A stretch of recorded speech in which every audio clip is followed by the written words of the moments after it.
Post Sports Pulse, USA Today Sports. Bob Nightingale, Steve Gardner and Jorge Ortiz give their predictions for the new season.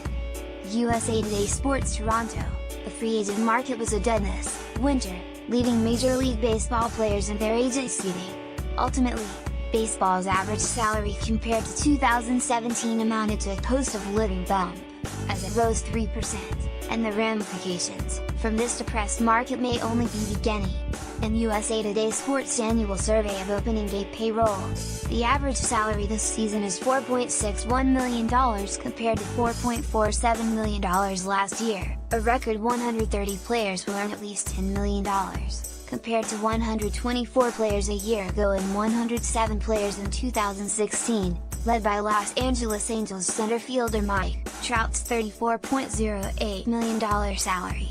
Yet, only 3 players received contracts in excess of $100 million this winter, and just 2 players, Eric Hosmer, $144 million, of the San Diego Padres and Yu Darvish, $126 million, of the Chicago Cubs, received more than a 5-year deal, and the owner's unwillingness to spend this winter, for whatever reason, will have a greater impact in coming years.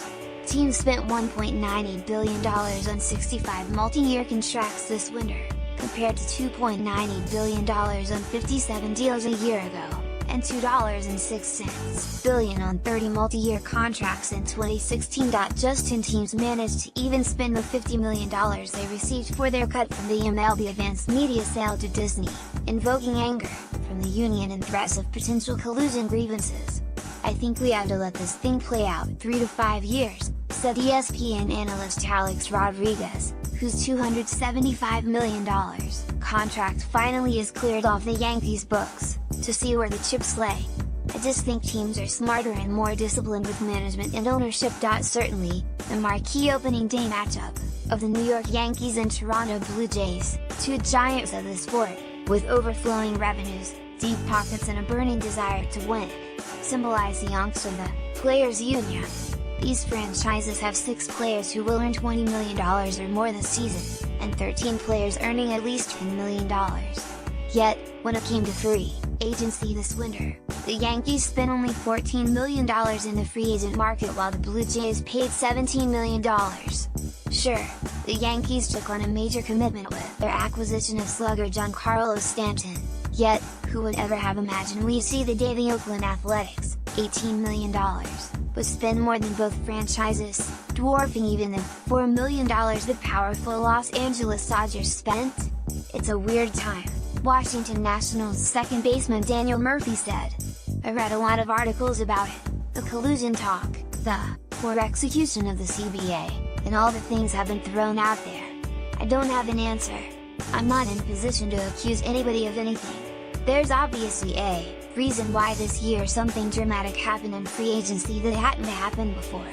So, I think that's our job as the players, as well as MLB, to figure out what's going on here, how we can right that the Yankees and Dodgers, who had the 2 highest payrolls in baseball a year ago, have shed more than $100 million, with the Yankees now ranking just 10th in payroll, $160.7 million, and the Dodgers right behind at $156.8 million. Both the Yankees, $165 million, and Dodgers, $184 million, payrolls are higher, when factoring salaries paid for players no longer on their roster.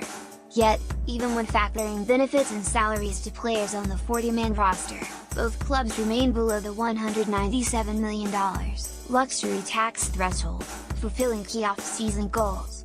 This will be the lowest Yankee payroll in a quarter-century, and the first time they've dipped below the luxury tax since it was implemented in 2003. They've paid $341 million in penalties since, but should they remain below the threshold, will pay just a 20% penalty instead of a 50% penalty next year, when a prize free agent market headed by Bryce Harper, Manny Machado and possibly Clayton Kershaw comes. The Dodgers spent a record $270 million in 2015, but have lopped nearly $100 million off their major league commitments. And the down effect on free agents has been profound. When you have 30 teams thinking the same way and using the same metrics, Rodriguez says, it creates an opportunity for someone to counter the enter the San Francisco Giants. The Giants, for the first time since MLB began keeping official records, will have baseball's biggest payroll.